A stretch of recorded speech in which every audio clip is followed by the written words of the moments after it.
నమస్తే, నా పేరు హేమ. బులెటిన్ కన్నా ముందు హెడ్లైన్స్.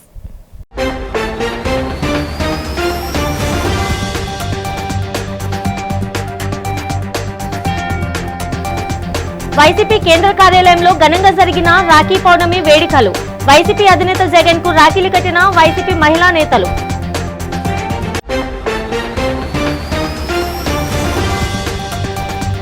స్థానిక ఎన్నికలను తమ ప్రభుత్వం పారదర్శకంగా నిర్వహిస్తుందని తెలిపిన టీడీపీ నేత ఎమ్మెల్సీ వర్ల రామయ్య.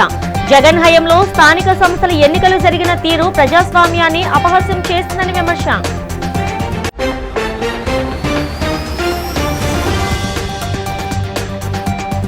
ప్రజాపిత బ్రహ్మకుమార్స్ ఆధ్వర్యంలో రక్షాబంధన్ వేడుకలు. రక్షాబంధన్ సోదర భావానికి ప్రతీకాన్ని తెలిపిన విశాఖనగర్ పోలీస్ కమిషనర్ శంకరప్రత బాక్షి.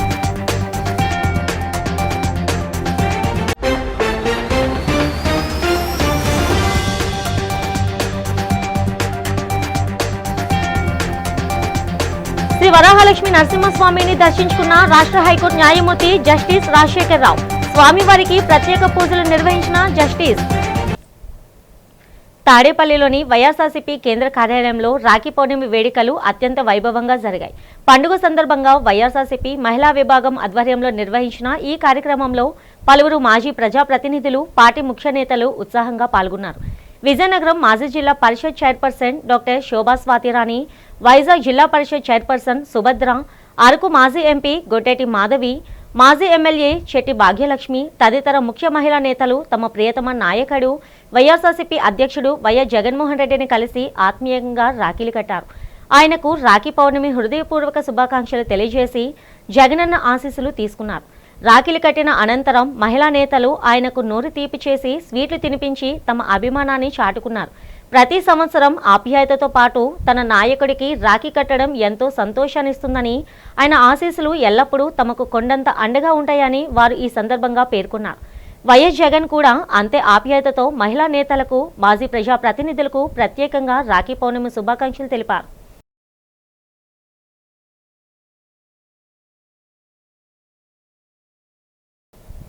నియోజకవర్గంలో ప్రజలకు పెద్ద ఎత్తున మౌలిక వసతులు కల్పిస్తూ అభివృద్ధి పనులను జోరుగా చేస్తున్నామని విశాఖ ఉత్తర నియోజకవర్గం శాసనసభ్యులు పెనుమత్స విష్ణుకుమార్ రాజు తెలిపారు. 53 వార్డులోని పలు పార్కులను 77 లక్షల రూపాయలతో చేపట్టనున్న అభివృద్ధి పనులకు శంకుస్థాపన చేశారు. ఈ సందర్భంగా విష్ణుకుమార్ రాజు మాట్లాడుతూ ప్రజలకు ఏ సమస్యలున్నా తమ దృష్టికి తీసుకువస్తే పరిష్కరిస్తామని హామీ ఇచ్చారు. కోట్లాది రూపాయలను వెచ్చించి మౌలిక వసతులతో పాటు అనేక అభివృద్ధి పనులను చేపట్టామని చెప్పారు. రాష్ట్ర ప్రభుత్వం నియోజకవర్గ అభివృద్ధికి ప్రాధాన్యత ఇస్తూ భారీ ఎత్తున నిధులు కేటాయిస్తూ ఉందని తెలియజేశారు. ప్రభుత్వం అందిస్తున్న సహకారానికి విష్ణుకుమార్ రాజు కృతజ్ఞతలు తెలిపారు. ఈ కార్యక్రమంలో విశాఖ ఉత్తర నియోజకవర్గం జనసేన ఇన్ఛార్జ్ పసుపులేటి ఉషాకిరణ్తో పాటు కూటమి నాయకులు, జీవీఎంసీ అధికారులు పాల్గొన్నారు.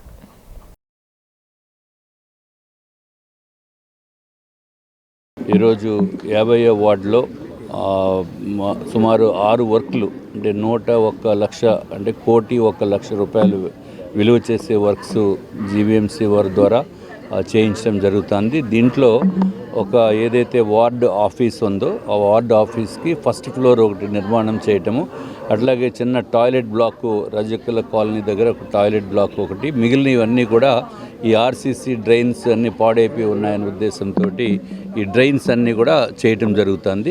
ఇది ఒక్కటే కాకుండా ఏదైతే గౌరవ ముఖ్యమంత్రి నారా చంద్రబాబు నాయుడు గారు మొన్న నారాయణ గారు గౌరవ మంత్రివర్యుల్ని పంపించారు.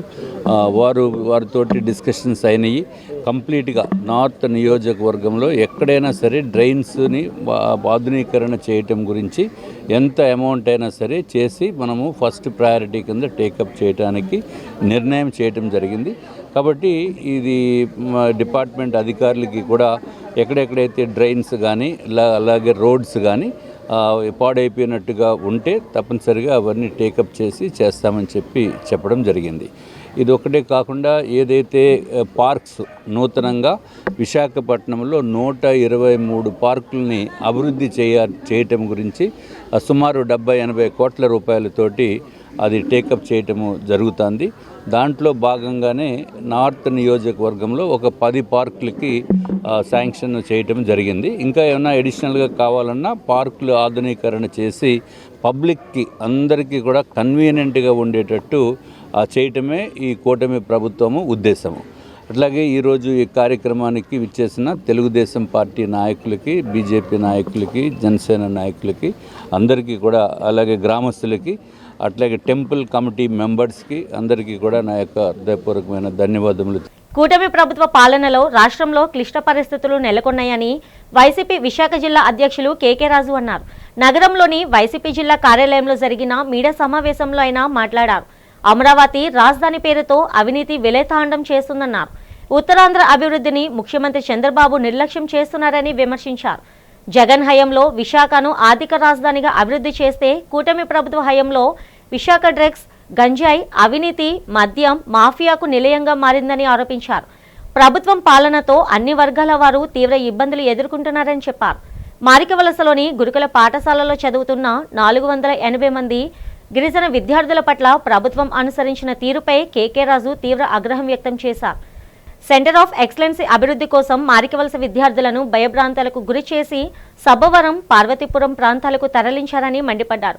ప్రభుత్వ చర్యను ఖండించారు. దీనిపై ప్రభుత్వం తక్షణమే వివరణ ఇవ్వాలని డిమాండ్ చేశారు.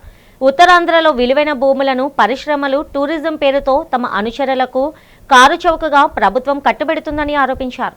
ఉత్తరాంధ్ర అభివృద్ధిపై కూటమి ప్రభుత్వం ప్రకటనలే తప్ప వాస్తవంలో అభివృద్ధి జరగడం లేదన్నారు. చూసాం గత కొన్ని రోజులుగా విశాఖపట్నానికి సంబంధించి ఏ వీధిలో చూసినా, ఏ రోడ్లో చూసినా, ఏ నియోజకవర్గంలో చూసినా గంజాయి, డ్రగ్స్, విచ్చలవిడిగా కల్తీ మద్యం, బెల్ట్ షాపులు, ప్రతి గ్రామంలోని కూడా వీధికి ఒక బెల్ట్ షాప్తో పాటు కల్తీ మద్యం. సంపద సృష్టిస్తానన్న చంద్రబాబు నాయుడు గారు చేస్తుంది ఏంటంటే, ఆయన సంపద సృష్టి అంతా కూడా కేవలం గంజాయి, డ్రగ్స్, అక్రమ మద్యం, విచ్చలవిడిగా మద్యం వ్యాపారాల ద్వారా మాత్రమే ఈరోజు ఆయన ఆదాయ వనరులుగా మార్చుకున్నారనే దానికి నిదర్శనం ఏంటంటే ఈ మధ్యకాలంలో ఉత్తరాంధ్ర ప్రాంతంలో జరుగుతున్న ఈ దోపిడీలు. నిన్నటికి నిన్న విశాఖపట్నం నగర శివారులో ఒక రిసార్ట్లో రేవ్ పార్టీ నిర్వహించి ఆ రేవ్ పార్టీలో తెలుగుదేశానికి సంబంధించిన నాయకులు అమ్మాయిల కోసం కొట్లాడుకుని మద్యం మత్తులో, గంజాయి మత్తులో, డ్రగ్స్ మత్తులో అమ్మాయిల కోసం కొట్లాడుకుని కత్తులతో పొడుచుకున్న సంఘటన నిన్న. అంటే మీరు ఉత్తరాంధ్ర ప్రాంతానికి సంబంధించి, రాష్ట్రం యావత్తు ఏ విధంగా ఉందో మనకు తెలుసు, ముఖ్యంగా ఉత్తరాంధ్ర ప్రాంతానికి సంబంధించి ఎంత నిర్లక్ష్యంగా ఉన్నారు. ఈ ప్రాంతంలోకి వచ్చే పెట్టుబడిదారులు కానీ, ఈ ప్రాంతంలో దశాబ్దాలుగా ఉన్న జీవనం సాగిస్తున్న ఇతర రాష్ట్రాల నుంచి, పక్క జిల్లాల నుంచి, పక్క రాష్ట్రాల నుంచి వచ్చిన ప్రజలను కానీ ఎంత అభద్రతా భావానికి గురి చేస్తున్నారనేది వరుసగా విశాఖపట్నంలో జరుగుతున్న ఈ సంఘటనలే నిదర్శనం. రెండోది, ఒకవైపు ఎక్కడ పడితే అక్కడ మద్యం దొరుకుతుంది, డ్రగ్స్ దొరుకుతుంది, గంజాయి దొరుకుతుంది. కానీ దురదృష్టం ఏంటంటే ఈ పెద్ద మనిషి, ఈ తెలుగుదేశం కూటమి పార్టీ చంద్రబాబు నాయుడు గారి ముఖ్యమంత్రి అయిన తర్వాత సాగునీరు ఎలాగో లేదు. రాష్ట్ర వ్యాప్తంగా సాగునీరు లేక వీరి డొల్లతనంతో, వీరి ప్రచార ఆర్భాటాలతో,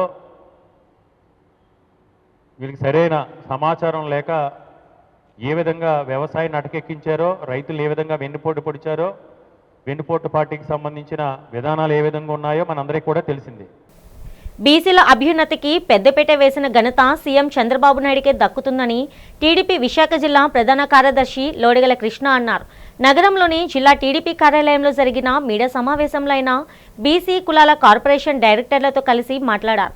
బీసీలకు చట్టసభల్లో 34% రిజర్వేషన్లు కల్పించిన బీసీ పక్షపాతి చంద్రబాబు నాయుడు అన్నారు. జగన్ పాలనలో బీసీలు అణగదొక్కబడ్డారని, అనేక దాడులకు గురయ్యారని ఆవేదన వ్యక్తం చేశారు. బీసీల సంక్షేమానికి రాష్ట్ర ప్రభుత్వం కృషి చేస్తుంటే వైసీపీ నేతలు ఓర్వలేకపోతున్నారని లోడిగల కృష్ణ ఆక్షేపించారు. బీసీ కుల కార్పొరేషన్ల డైరెక్టర్లు మాట్లాడుతూ 5 ఏళ్ల పాలనలో సైకో జగన్ రాష్ట్రాన్ని అధోగతి పాలు చేశారని మండిపడ్డారు. బీసీలకు మంచి జరుగుతుంటే జగన్ తాడేపల్లి ప్యాలెస్ నుండి చౌకబారు స్టేట్మెంట్లు ఇస్తూ బీసీలపై కపట ప్రేమ ఒలగబోస్తున్నారని విమర్శించారు. మీడియా సమావేశంలో బీసీ కార్పొరేషన్ డైరెక్టర్లు సిహెచ్ రామ్మోహన్, దాసరి శ్రీనివాస్, అనుసురి మధుసూదనరావు, అంగకృష్ణ, తమ్మిన విజయ్ కుమార్, సీఎం రమణ తదితరులు పాల్గొన్నారు. బీసీలు అండగా ఎవరు లేరని, బీసీలు ఎవరు ఏమీ చేయలేరని, బీసీలు అనగదొక్కుల వారని, బీసీలు ఆర్థికంగా బలం లేనివారని ఉద్దేశంతో కొన్ని వందల మందిని పొట్టన పెట్టుకున్న వ్యక్తి జగన్మోహన్ రెడ్డి గొడ్డల పార్టీ. అటువంటి సంస్కృతిని తగ్గించాలి అనే ఉద్దేశంతో ఈరోజు నూతనంగా ఒక చట్టాన్ని సవరణ చేసి బీసీలకి ప్రత్యేకంగా ఒక చట్టాన్ని తయారు చేసి బీసీలకి అంటే గతంలో ఎస్సీలకి ఏ రకమైన ఆపద వచ్చిన ఒక చట్టాన్ని ఎస్సీ అట్రాసిటీకి చట్టం ఉండేది. అలాంటిది ఈరోజు బీసీల రక్షణ చట్టం అని చెప్పి ఒక ముసాయిదా రూపొందించుకొని చట్టాన్ని తయారు చేయబోతున్నాం. అంటే భవిష్యత్తులో బీసీ అనే వ్యక్తి పైన ఎటువంటి అరాచకాలు జరగకుండా, ఎటువంటి అకృత్యాలు జరగకుండా ఉండేందుకు, వాళ్ళకి సంపూర్ణమైన రక్షణ ఇచ్చేందుకు తెలుగుదేశం పార్టీ కట్టుబడి ఉందని చెప్పి ఈరోజు తెలియజేసుకుంటాం. నందివాడ మండలంలో దశాబ్దాలుగా ఉన్న రహదారి సమస్యల పరిష్కారానికి గుడివాడ ఎమ్మెల్యే పెనిగండ్ల రాము శ్రీకారం చుట్టారు. బుధవారం సాయంత్రం శాసకీయ నిధులు 3.26 కోట్లతో చేపట్టనున్న పలు రోడ్ల నిర్మాణ పనులకు ఆయన శంకుస్థాపన చేశారు. ఇందులో భాగంగా తమ్మిరెస గ్రామంలో 2.62 కోట్లతో వెన్నెనపూడి రోడ్డుకు, 8 లక్షలతో స్కూల్ రోడ్డుకు భూమి పూజ నిర్వహించారు. అనంతరం నందివాడ గ్రామంలో 56 లక్షలతో నిర్మించనున్న అప్రోచ్ రోడ్డు పనులను ప్రారంభించారు. దశాబ్దాల సమస్య తీరడంతో గ్రామస్తులు ఎమ్మెల్యేలకు కృతజ్ఞతలు తెలిపారు. ఈ సందర్భంగా ఎమ్మెల్యే మాట్లాడుతూ గ్రామీణ ప్రాంతాల్లో రవాణా సౌకర్యాల మెరుగుదలకు, మౌలిక వసతుల కల్పనకు ప్రభుత్వం పెద్దపీట వేస్తుందని, నియోజకవర్గంలో పెండింగ్లో ఉన్న పనులను దశల వారీగా పూర్తి చేస్తామని స్పష్టం చేశారు.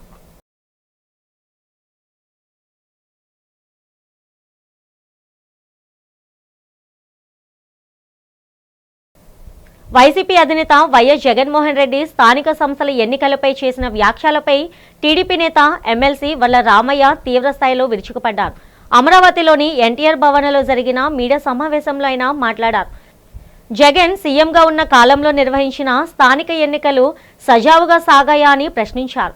బలవంతంగా నామినేషన్లు, ఉపసంహరణ, దాడులు, హత్యాయత్నాలు, హత్యలు, బెదిరింపులు, ఎన్నికల కోడ్ నిబంధనల ఉల్లంఘనలకు పాల్పడలేదని నిలదీశారు.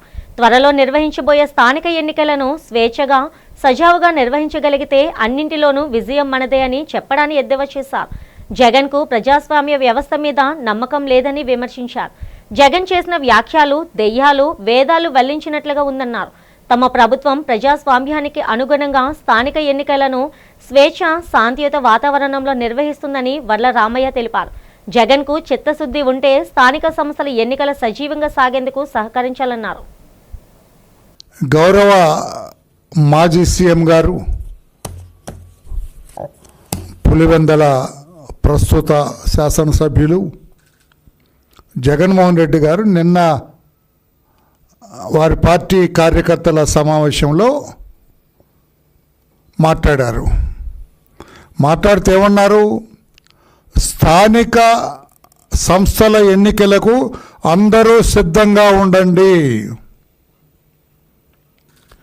ఏ ఒక్క పంచాయతీ కూడా యునానిమస్ ఏకగ్రీవం చేయటానికి వీల్లేదు. ఎక్కడైనా ఏకగ్రీవం చేస్తే మీకు రేపు టికెట్ ఇవ్వను, అసెంబ్లీ టికెట్ ఇవ్వను అని నాయకులందరినీ బ్లాక్మెయిల్ చేశాడు. అది ఓకే, ఆయన పార్టీ విషయం, నేను కాదంటలేదు. ఆయన ఏం కామెంట్ చేస్తాడు? ఎన్నికలు ఫ్రీ అండ్ ఫెయిర్ మేనర్లో జరిగితే అన్ని పంచాయతీలు మనవే. నేను మరలా రిపీట్ చేస్తాను అన్నమాట.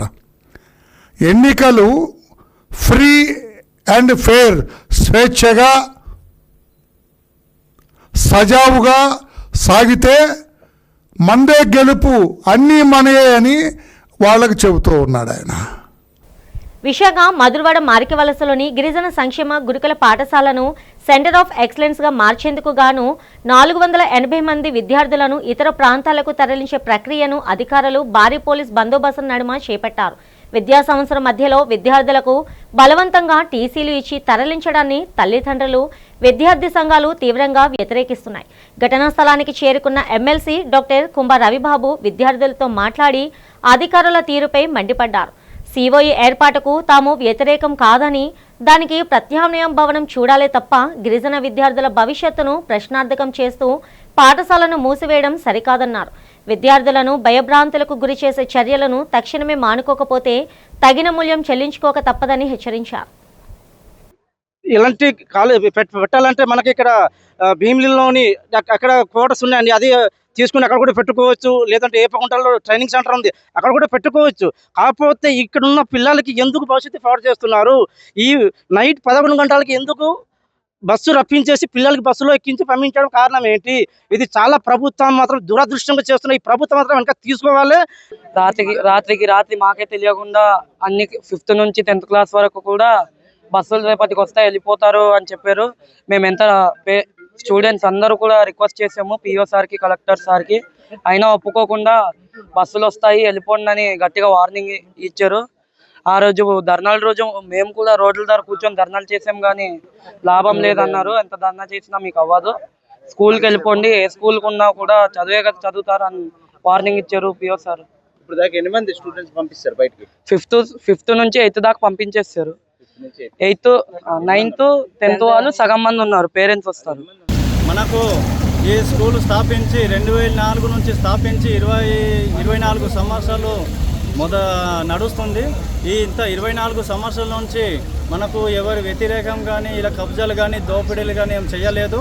ఇందులో మనకు తీర్మానం లేకుండా, రాష్ట్ర ప్రభుత్వం తీర్మానం లేకుండా, కమిటీకి మీటింగ్ పెట్టకుండా దొంగచాటుగా లోపల వీళ్ళు ఏర్పాటు చేసి రాత్రి పగలు చేసి మన పిల్లలకి 5th నుంచి 10th వరకు 480 మంది పిల్లలు ఉన్నారు.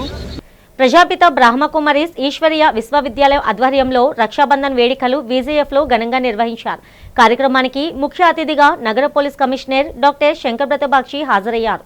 ఈ సందర్భంగా ఆయన మాట్లాడుతూ రక్షాబంధన్ పర్వదినం సోదరభావానికి ప్రతీకగా నిలుస్తుందని అన్నారు. ఆధ్యాత్మిక భావాలను పెంపొందించుకుంటూ చెడు వ్యసనాలకు దూరంగా ఉండాలన్నారు. మారుతున్న సామాజిక పరిస్థితులకు అనుగుణంగా ఉన్నతమైన ఆలోచనలతో మంచి జీవన విధానాన్ని అలవర్చుకోవాలన్నారు. గౌరవ అతిథులుగా హాజరైన విఎంఆర్డీఏ చైర్మన్ ప్రణవ్ గోపాల్, కనక మహాలక్ష్మి దేవస్థానం చైర్మన్ డాక్టర్ కందుల నాగరాజు, సినీ నటుడు ప్రసన్న కుమార్, కల్నల్ భద్రయ్య, జాతీయ జర్నలిస్టుల సంఘ కార్యదర్శి గంట్ల శ్రీనుబాబు పాల్గొన్నారు. వారు మాట్లాడుతూ పురాణ ఇతిహాసాల ప్రకారం సోదరిమణులు తమ సోదరులకు రక్ష కట్టి వారి ఆయురారోగ్యాలు వృద్ధి చెందాలని ప్రార్థించడం ఈ పండుగ ప్రత్యేకన్నారు. సృష్టిలో సోదర భావాన్ని మించిన బంధం లేదని, భారతీయ సంస్కృతి సంప్రదాయాలు ప్రపంచంలోని అనేక దేశాలకు ఆదర్శంగా నిలుస్తాయని పేర్కొన్నారు. అనంతరం జర్నలిస్టులకు బ్రహ్మకుమారీస్ ప్రతినిధులు రక్ష కట్టి మిఠాయిలు తినిపించారు. లో ఉన్నటువంటి సోదరిమణులందరికీ కూడా రక్షాబంధన్ శుభాకాంక్షలు. అన్నా చెల్లెల మధ్య ప్రేమ అనురాలకి ప్రఖ్యాత ఈ యొక్క రక్షాబంధన్. ఈరోజు ధనం కానివ్వండి, కులం కానివ్వండి, అటువంటి ఏమీ లేకుండా కూడా అన్న బాగుండాలని చెల్లి అయితే ఒక రక్ష కడతాదో అది ఒక రక్షణగా భావించి అన్న చెల్లి భవిష్యత్తును కాపాడుతూ, అదేవిధంగా అన్న భవిష్యత్తును కూడా చెల్లి ఎల్లప్పుడూ కూడా తోడుగా ఉంటూ కూడా ఉండేటువంటిది ఒక రక్షాబంధన్ కార్యక్రమం. మీరు బ్రహ్మకుమారి ఆధ్వర్యంలో కూడా ప్రతి సంవత్సరం కూడా అంగరంగ వైభవంగా కూడా ఈ కార్యక్రమం నిర్వహిస్తారు. బ్రహ్మకుమారిస్కి అభినందన తెలియజేస్తున్నాను.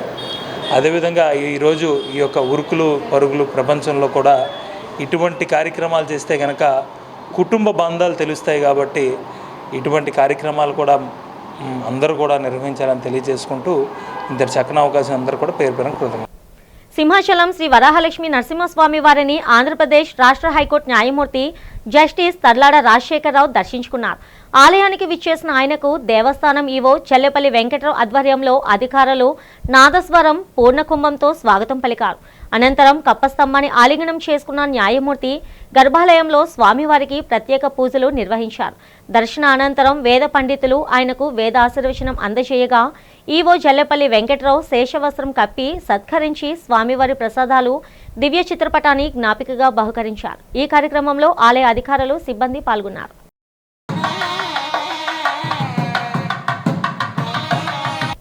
కొమ్మాదిలో శ్రీ శ్రీ శ్రీ విజయ వెంకటేశ్వర స్వామి దేవాలయ నిర్మాణానికి శంకుస్థాపన కార్యక్రమం ఘనంగా జరిగింది. చామర్తి సత్య శ్రీ దారాచార్య స్వామి అర్చకత్వంలో వేద మంత్రాలు మంగళ వాయిద్యాల నడుమ ప్రత్యేక పూజలు నిర్వహించి శిలా శంకుస్థాపన కార్యక్రమాన్ని సంప్రదాయబద్ధంగా చేపట్టారు.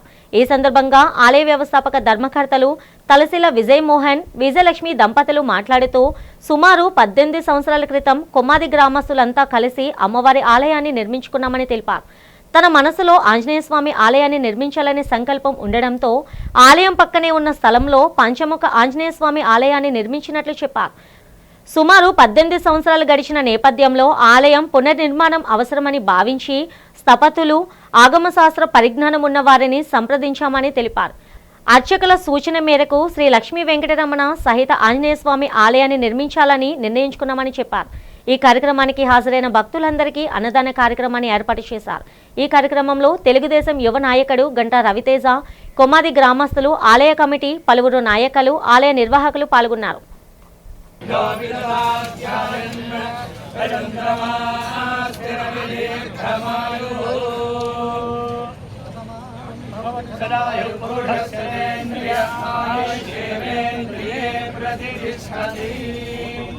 ఆయురారోగ్య ఐశ్వర్యాభివృద్ధిరస్తు.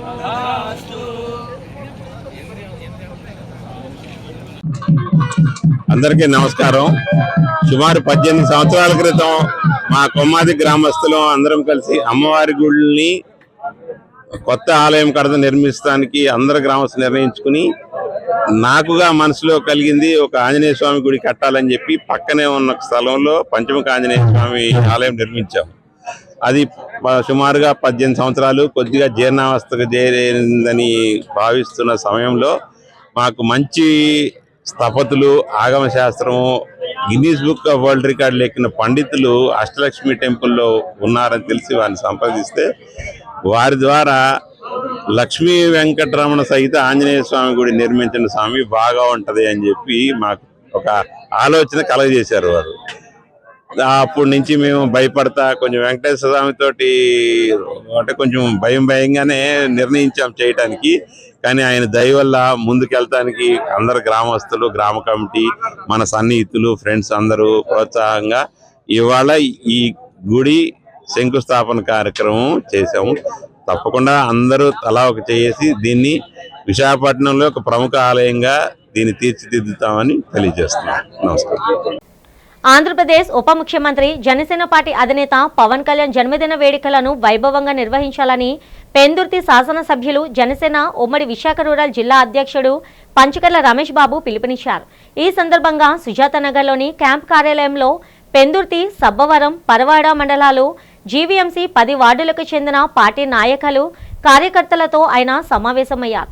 సెప్టెంబర్ 2న వేపగుంట సమీపంలోని మీనాక్షి కన్వెన్షన్ హాల్లో ఉదయం 8 గంటల నుంచి అల్పాహారంతో వేడుకలు ప్రారంభమవుతాయని వెల్లడించారు. ఈ సందర్భంగా భారీ రక్తదాన శిబిరం, పేదలకు వస్త్రాల పంపిణీ, విద్యార్థులకు పుస్తకాల అందజేత, కేక్ కటింగ్, క్రీడా పోటీలు, సాంస్కృతిక కార్యక్రమాలు నిర్వహిస్తున్నట్లు తెలిపారు. ఇటీవల భుజానికి శస్త్రచికిత్స చేయించుకున్న పవన్ కళ్యాణ్ ఆయురారోగ్యాలతో ఉండాలని ఆలయాల్లో ప్రత్యేక పూజలు చేపడుతున్నామని పేర్కొంటూ ఈ పండుగ వాతావరణంలో జన సైనికులు, వీర మహిళలు, కూటమి నాయకులు, ప్రజలు పెద్ద సంఖ్యలో పాల్గొనాలని విజ్ఞప్తి చేశారు. ఈ నెల 2వ తారీఖు జనసేన పార్టీ అధ్యక్షులు, మా ప్రియతమ నేత, ఈ రాష్ట్ర ఉప ముఖ్యమంత్రి పవన్ కళ్యాణ్ గారి పుట్టినరోజు సందర్భంగా 3 మండలాలు, వార్డులు, నాయకత్వం అందరితో కూడా ఈరోజు మీటింగ్ చేయడం జరిగింది. ప్రతి సంవత్సరం కూడా మేము పెద్ద ఎత్తున ప్రజలకు ఉపయోగపడే మా నాయకుడు ఎప్పుడు కూడా డబ్బులు వేస్ట్ చేయకండి, ఏది జరిగినా ప్రజలకు ఉపయోగపడే కార్యక్రమాలే జరగాలి అని ఆయన పిలుపు మేరకు రేపు 2వ తారీఖు కూడా వేపగుంట దగ్గర మీనాక్షి కళ్యాణ మండపంలో ఆల్రెడీ బుక్ చేశాం. ఉదయం 8 గంటల నుంచి పెద్ద ఎత్తున mega blood donation camp run చేయబడుతుంది. మొత్తం కేడర్ అందరికీ కూడా పిలిపిస్తూ ఉన్నాం. జన సైనికులు, వీర మహిళలు, పవన్ కళ్యాణ్ గారి అభిమానులు, అలాగే ఈ 2 సంవత్సరాల కాలంలో ఈ రాష్ట్రాన్ని పంచాయతీరాజ్ ద్వారా, ఆర్డబ్ల్యూఎస్ ద్వారా, అటవీ శాఖ ద్వారా పవన్ కళ్యాణ్ గారి మార్కు చూపించి డెవలప్ చేసిన ఆ నాయకుడి నాయకత్వానికి మద్దతు తెలుపుతూ అందరూ కూడా భారీ ఊరేగింపులతో ఆ క్యాంపుకు వచ్చి కేక్ కటింగు, బ్లడ్ డొనేషన్ క్యాంపులో పాల్గొనాలి అని చెప్పి అందరికీ పిలుపునిస్తా ఉన్నాం. దళితులు ఎదుర్కొంటున్న సమస్యలను జాప్యం చేయకుండా ప్రభుత్వం పరిష్కరించాలని సిపిఎం నేత కె లోకనాథం డిమాండ్ చేశారు. కుల వివక్ష పోరాట సమితి ఆధ్వర్యంలో కలెక్టరేట్ ఎదుట సామాజిక సాంకరం పేరుతో ఆందోళన కార్యక్రమం జరిగింది. ఈ ధర్నాలో సమితి నాయకులు, సిఐటియు నేతలు, ప్రజా సంఘాల ప్రతినిధులు, దళితులు పాల్గొన్నారు. దళితుల సమస్యలను పరిష్కరించాలంటూ ఆందోళనకారులు నినాదాలు చేశారు. ఈ సందర్భంగా లోకనాథం మాట్లాడుతూ ఎస్సీ, ఎస్టీ సప్లాన్ నిధులను వారి సంక్షేమానికి వినియోగించాలని డిమాండ్ చేశారు. దళితుల ఎదుగుదలకు ప్రభుత్వం మరిన్ని చర్యలు చేపట్టాలన్నారు. నిరుద్యోగ దళితులకు బ్యాంక్ రుణాలు మంజూరు చేయించి వారి ఉపాధికి బాటలు వేయాలన్నారు. దళిత సమస్యల పట్ల ప్రభుత్వం అనుసరిస్తున్న నిర్లక్ష్య వైఖరిని ఖండించారు. ఇకనైనా ప్రభుత్వం మేల్కొని దళితుల సమస్యలు పరిష్కరించిన పక్షంలో ఆందోళన కార్యక్రమాలు తీవ్రతరం చేస్తామని లోకనాథం హెచ్చరించారు. సిఐటియు, కేవీపీఎస్, ఐద్వా, వ్యవసాయ కార్మిక సంఘం, డివైఎఫ్ఐ కలిపి రాష్ట్రం మొత్తం మీద దళితుల సమస్యల మీద అధ్యయన యాత్రలు నిర్వహించడం అనేది జరిగింది. దాదాపు 26 జిల్లాల్లో, 400 మండలాల్లో, 1500 గ్రామాల్లో, అలాగే ఆ రకంగా అనేక కార్పొరేషన్లో, విశాఖపట్నం కార్పొరేషన్లో కూడా సర్వేలు నిర్వహించారు. అనేక సమస్యలు అనేవి రోజు రోజుకి జటిలం అవుతూ ఉన్నాయి. దళితులకు సంబంధించిన దాంట్లో 80 ఏళ్ళు భారతదేశానికి స్వతంత్రం వచ్చిన వాళ్ళ జీవితాల్లో ఎలాంటి మార్పు లేదనేది స్పష్టంగా అర్థమవుతా ఉంది. ఒకవైపున కేంద్ర రాష్ట్ర ప్రభుత్వాలు బాగా అభివృద్ధి చేస్తున్నాం, ఎస్సీ ఎస్టీ సప్లాన్ నిధులు అమలు చేస్తున్నామని చెప్పారు. కానీ ఎస్సీ ఎస్టీ సప్లాన్ నిధులు ఏవైతే ఉన్నాయో వీళ్ళు అభివృద్ధి కాకుండా రాజకీయ అభివృద్ధి కోసం అమలు చేసే పరిస్థితి ఉంది. విశాఖపట్నానికి సంబంధించి కార్పొరేషన్లో అనేక ప్రాంతాలకు సంబంధించిన అభివృద్ధి లేని స్థితి ఈరోజు ఉంది. ఇవి రంగిరీజు మీద కానీ, లేదనుకుంటే గోపాలపట్నం ఎస్సీపేట కానీ, లేదు గాజువాకకు సంబంధించిన అనేక ఎస్సీపేటలకు సంబంధించి మౌలిక వసతులు లేవు. మంచినీళ్ళు ఇచ్చే దగ్గర కానీ, రోడ్లు ఇచ్చే దగ్గర కానీ, లేదనుకుని ఇల్లు ఇచ్చే దగ్గర అనేక ఇబ్బందులు పడుతూ ఉన్నారు. ఈ రోజు మన విశాఖపట్నంలో 1,40,000 మందికి ఇల్లు లేవు అని చెప్పారు. అందులో దళితులకు సంబంధించి 30,000-40,000 మందికి ఇల్లు లేవు. ఒక్కొక్క ఇంట్లో దాదాపు 4-5 కుటుంబాలు జీవిస్తూ ఉన్నాయి. అట్లాంటి వాటికి గత ప్రభుత్వం కానీ, ఈ ప్రభుత్వం కానీ ఇళ్ల స్థలాలు ఇచ్చే దగ్గర మేనమేషాలు ఎక్కిస్తున్నాయి తప్ప వాళ్ళ సమస్యలు పరిష్కరిస్తున్న సందర్భం లేదు. బులెటిన్ ముగిస్తున్న హెడ్లైన్స్ మరోసారి.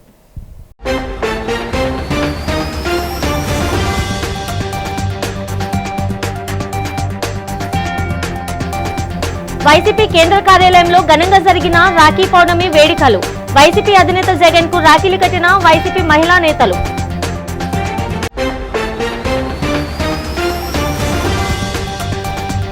స్థానిక ఎన్నికలను తమ ప్రభుత్వం పారదర్శకంగా నిర్వహిస్తుందని తెలిపిన టీడీపీ నేత ఎమ్మెల్సీ వర్ల రామయ్య. జగన్ హయాంలో స్థానిక సంస్థల ఎన్నికలు జరిగిన తీరు ప్రజాస్వామ్యాన్ని అపహాస్యం చేస్తుందని విమర్శ.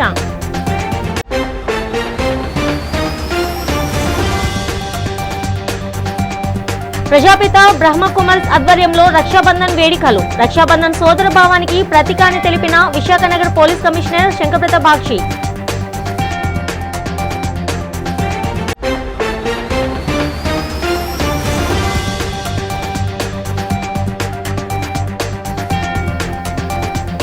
శ్రీ వరాహలక్ష్మి నరసింహస్వామిని దర్శించుకున్న రాష్ట్ర హైకోర్టు న్యాయమూర్తి జస్టిస్ రాజశేఖర్ రావు.